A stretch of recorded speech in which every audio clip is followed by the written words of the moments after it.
Hey guys, Lex over here with a quick tip about Bandit signs. So the ones that we like to use are these 18 by 24 signs. Don't go cheap. I see a lot of new investors where they're going to cut them in half, make them a little smaller. Don't do that, all right? You're being penny wise and pound foolish. 18 by 24, yellow, without a doubt, we've tested it, is the color that gets the most attention.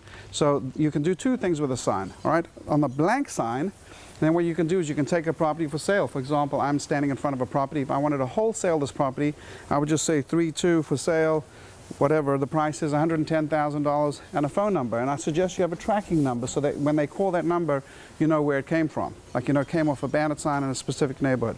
Now, another way you can use it is you can get printed signs. All right, so these printed signs, once again, in this case, we're marketing to motivated sellers.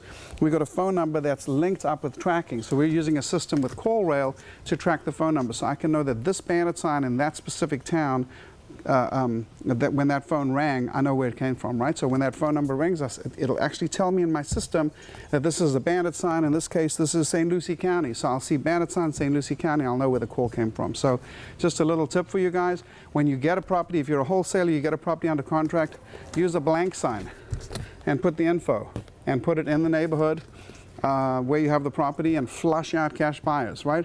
If you're looking to buy properties, then put this sign where in the neighborhood where you want to buy properties and flush out motivated sellers. All right, so just a quick tip for you guys. Go out there, find some deals.